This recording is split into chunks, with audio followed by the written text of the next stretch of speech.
നമസ്കാരം.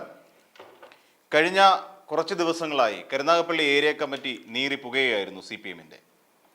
കുലശേഖരപുരം അവിടുത്തെ ലോക്കൽ സമ്മേളനം നടക്കുന്നു, അടി വീഴുന്നു, അവിടെ കയ്യാങ്കളി നടന്നു എന്ന് തന്നെ പറയാം. അതിക്രൂരമായുള്ള പൈശാചികവുമായ പ്രശ്നങ്ങളാണ് കുലശേഖരപുരം ലോക്കൽ സമ്മേളനത്തിനിടയിൽ ഉണ്ടായത്. സത്യത്തിൽ ഈ സമ്മേളനങ്ങൾ കൂടുമ്പോൾ പലയിടത്തും തലപൊക്കി വരുന്നത് ഒരു വലിയ വിഭാഗീയത തന്നെയാണെന്ന് പറയേണ്ടി വരും. പാർട്ടിക്കുള്ളിലെ പടലപ്പിണക്കങ്ങൾ മറ നീക്കി പുറത്തു വരുന്ന സമയമാണ് ഇപ്പോൾ. തിരുവല്ലയിൽ അങ്ങനെ ഒരു പ്രശ്നത്തിലേക്ക് പോകുന്നു, ആലപ്പുഴ സമ്മേളനം നടക്കുന്നു, അമ്പലപ്പുഴ ഏരിയ സമ്മേളനം നടക്കുന്നു. ഇതിവിടെയെല്ലാം ഈ വിഭാഗീയത കൊടികുത്തി വാഴുന്നതായി കാണാം. അമ്പലപ്പുഴയിൽ അദ്ദേഹത്തെ സുധാകരൻ എന്ന് പറയുന്ന ആളിനെ അടുപ്പിച്ചിട്ടില്ല, ഒരു ക്ഷണം പോലും അദ്ദേഹത്തിന് കൊടുത്തിട്ടില്ല. ഒന്ന് വന്നു പോകണേ എന്ന് പോലും പറയാൻ ഒരു നേതാവ് പോലും അമ്പലപ്പുഴ ഏരിയ സമ്മേളനത്തിൽ പറഞ്ഞില്ല. അദ്ദേഹത്തിൻ്റെ വീടിന് തൊട്ടടുത്ത് വെച്ചിട്ടാണ് ഈ സമ്മേളനം നടക്കുന്നതെന്ന് ഓർക്കണം, പറവൂർ അദ്ദേഹത്തിൻ്റെ വീടിനോട് ചേർന്നിട്ടുള്ള സ്ഥലത്ത്. എന്നിട്ട് പോലും ഒരു വാക്ക് മിണ്ടാനോ ഉരിയാടാനോ അവിടുത്തെ നേതാക്കന്മാർ കഴിയുന്നില്ല. അപ്പോൾ ഇവിടെ ശക്തമായ ഒരു വലിയ വിഭാഗീയത ഉണ്ടെന്ന് പറഞ്ഞാൽ അത് അതിശയോക്തിയാവില്ല. കരുനാഗപ്പള്ളിയിൽ കഴിഞ്ഞ ദിവസം കരുനാഗപ്പള്ളിയിൽ ഉണ്ടായത് എന്താണെന്ന് നമുക്കറിയാം. അക്ഷരാർത്ഥത്തിൽ പ്രവർത്തകർ രണ്ട് ചേരിയായി തിരിഞ്ഞു നിന്നുകൊണ്ട് അവിടെ തമ്മിൽ പരസ്പരം മുദ്രാവാക്യം വിളിക്കുകയാണ്. എതിർത്ത് മുദ്രാവാക്യം വിളിക്കുന്നു. അതായത് PR വസന്തൻ എന്ന് പറയുന്ന നേതാവിന്, ജില്ലാ കമ്മിറ്റി അംഗത്തിനെതിരെ അതിശക്തമായ ഭാഷയിൽ മുറവിളി കൂട്ടുകയാണ്. അതായത് അദ്ദേഹം സ്ത്രീ പീഡകനാണത്രേ, സാമ്പത്തിക തട്ടിപ്പ് നടത്തിയ ഒരാളാണത്രേ. അപ്പോൾ ഇങ്ങനെയെല്ലാമുള്ള വിവാദങ്ങൾ ഉണ്ടാകുന്നു. അതോടൊപ്പം തന്നെ സേവ് കമ്മ്യൂണിസ്റ്റ് ഫോറം എന്ന് പറയുന്ന ഒരു സേവി കമ്മ്യൂണിസ്റ്റ് എന്ന് പറയുന്ന CPM എന്ന് പറയുന്ന രീതിയിൽ ഒരു പോസ്റ്റർ പ്രചരണം കൂടി അവിടെ നടക്കുന്നു. ഈ രീതിയിലെല്ലാം പാർട്ടിക്കുള്ളിൽ തന്നെ പാർട്ടി പ്രവർത്തകരെ നേതാക്കന്മാർക്കെതിരെ ശക്തമായ ഒരു വികാരം ശക്തിപ്പെട്ടു വരുന്നു എന്നുള്ളതാണ് നമ്മൾ കാണേണ്ടിയിരിക്കുന്നത്. അപ്പോൾ ഈ സാഹചര്യത്തിൽ ഇപ്പോൾ സംസ്ഥാന സെക്രട്ടേറിയറ്റ് ഒരു തീരുമാനമെടുത്തു, തൽക്കാലം ആ കരുനാഗപ്പള്ളി ഏരിയ കമ്മിറ്റി പിരിച്ചുവിടുക. വീണ്ടും ഒരു സമ്മേളനം നടക്കുന്നു, അവിടെ തെരഞ്ഞെടുപ്പ്. അതുവരെ ഒരു ഹഡ്കോ കമ്മിറ്റി ഇതിനെ സംബന്ധിച്ച് അവിടെ കാര്യങ്ങൾ നീക്കിക്കൊണ്ടു പോട്ടെ എന്നുള്ളതാണ് MP ഗോവിന്ദൻ്റെ പക്ഷം. കാരണം എന്താ, നിരക്കി നിർത്താൻ കഴിയുന്നില്ല. വിഭാഗീയത വർദ്ധിച്ചു വരുന്നു പാർട്ടിക്കുള്ളിൽ. ഈ പാർട്ടിക്കുള്ളിൽ വിഭാഗീയത വർദ്ധിച്ചു വരുന്നു. പലരും പാർട്ടി വിട്ട് പുറത്തേക്ക് പോകുന്നു.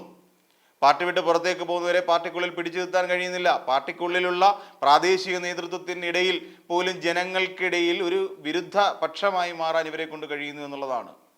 ജനങ്ങൾക്ക് ബുദ്ധിമുട്ടുണ്ടാകുന്ന ഒരു നമുക്കറിയാവുന്ന പോലെ പ്രാദേശിക ഘടകങ്ങൾ പലപ്പോഴും CPM-നെ സംബന്ധിച്ചിടത്തോളം വലിയ ഒരു ബുദ്ധിമുട്ടിലൂടെയാണ് കടന്നുപോയിക്കൊണ്ടിരിക്കുന്നത്. മറ്റൊന്നും കൊണ്ടല്ല, ഒരു ജെനുവിനായ വ്യക്തികളായി മാറാൻ പ്രാദേശിക നേതാക്കന്മാർക്ക് കഴിയുന്നില്ല എന്നുള്ളതാണ് ഏറ്റവും വലിയ പ്രശ്നം. അവർക്ക് അവിടെയുള്ള അഴിമതി, സ്വജനപക്ഷപാതം, അതോടൊപ്പം ഈ പറയുന്ന പോലെ അല്ലറ ചില്ലറ സ്ത്രീപീഡനം അടക്കമുള്ള കേസുകൾ, ഇങ്ങനെ തുടങ്ങി നിരവധി ആരോപണങ്ങൾ അതിലെ ഓരോ നേതാക്കന്മാർക്കെതിരായി ഉണ്ടാകുന്നെന്നുള്ളത് പാർട്ടിയെ സംബന്ധിച്ചിടത്തോളം ഏറ്റവും വലിയ തലവേദനയാണ്. അങ്ങനെ ഉണ്ടാകുന്ന ഒരു സാഹചര്യത്തിൽ, ഈ കീഴ്ഘടകങ്ങളിൽ ഇത്തരത്തിലുള്ള ആരോപണങ്ങൾ ഉയരുന്ന സാഹചര്യത്തിൽ വേണ്ട രീതിയിൽ ഇതിനെ ക്ലിയർ ചെയ്തു പോകാൻ, അല്ലെങ്കിൽ വേണ്ട രീതിയിൽ ഇതിനെ പരിശോധിച്ച് പരിഹരിക്കാൻ അവിടുത്തെ നേതാക്കന്മാർക്ക് കഴിയാതെ പോവുകയും ചെയ്യുന്നു. ഇത് ജനങ്ങൾക്കിടയിൽ അപമതിപ്പുണ്ടാക്കുന്നതിന് കാരണമായി തീരുന്നു. അപ്പോൾ അങ്ങനെയുള്ള പ്രാദേശിക നേതാക്കന്മാരെ തൽക്കാലം പാർട്ടിക്ക് പുറത്തേക്ക് മാറ്റി നിർത്തേണ്ടത് പാർട്ടിയുടെ മുന്നോട്ടുള്ള അല്ലെങ്കിൽ വരാൻ പോകുന്ന തദ്ദേശ സ്വയംഭരണ തെരഞ്ഞെടുപ്പിനെ വരെ ബാധിക്കുന്ന പ്രശ്നമായി മാറുന്നു. അല്ലെങ്കിൽ ഇവരെ മാറ്റി നിർത്തേണ്ടത് അത്യാവശ്യമാണ്. അപ്പോൾ ഭൂരിപക്ഷം വരുന്ന പ്രവർത്തകരുടെ വികാരം മനസ്സിലാക്കിക്കൊണ്ട് ആയിരിക്കണം പലപ്പോഴും നടപടികൾ ഉണ്ടാകേണ്ടത്. അവിടെ ഇത്തരത്തിൽ ആരോപണ വിധേയരാവരെ തൽക്കാലം പാർട്ടിയിൽ നിന്ന് മാറ്റി നിർത്തും. അതുകൊണ്ട് തന്നെയാണ് MP ഗോവിന്ദന് ഇങ്ങനെ ഒരു തീരുമാനം എടുക്കേണ്ടി വന്നത്. ഈ കഴിഞ്ഞ ദിവസങ്ങളിൽ കരുനാഗപ്പള്ളിയിൽ ഉണ്ടായത് പാർട്ടിയുടെ ചട്ടക്കൂടനുസരിച്ച് നല്ലൊരു പ്രവണതയല്ല എന്ന് അദ്ദേഹം തീരുമാനിച്ചു, അല്ലെങ്കിൽ അദ്ദേഹം പറഞ്ഞു. അത് തെറ്റായ പ്രവണതയാണ്. അത്തരത്തിലുള്ള പ്രവണതകൾ ഉണ്ടാകാൻ പാടുള്ളതല്ല.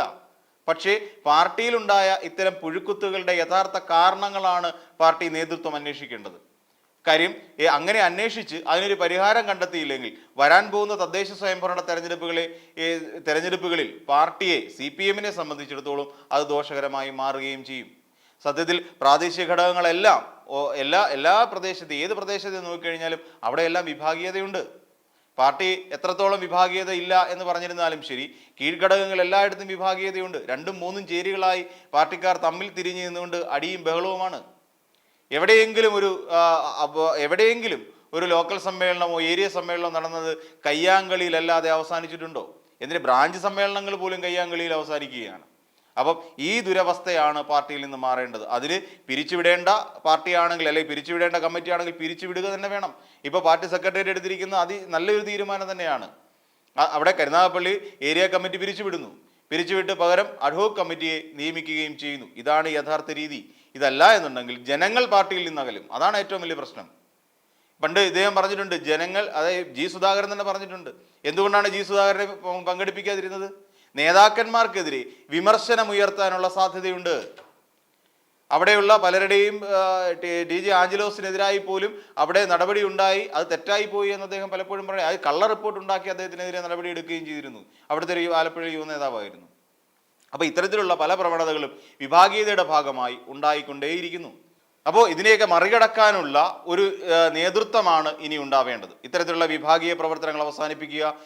അതോടൊപ്പം തന്നെ ലോക്കൽ നേതാക്കൾ, അതായത് പ്രാദേശിക നേതാക്കൾക്ക് ജനങ്ങളുടെ മനസ്സിലേക്ക് ഇടം പിടിക്കുന്നതിനാവശ്യമായ പ്രവർത്തനങ്ങളുമായി മുന്നോട്ട് പോകുക തുടങ്ങിയ കാര്യങ്ങളിൽ സംസ്ഥാന നേതൃത്വം കൃത്യമായ ഒരു മോണിറ്ററിംഗ് അല്ലെങ്കിൽ ഒരു മേൽനോട്ടം വഹിക്കേണ്ടതും അത്യാവശ്യമാണ്.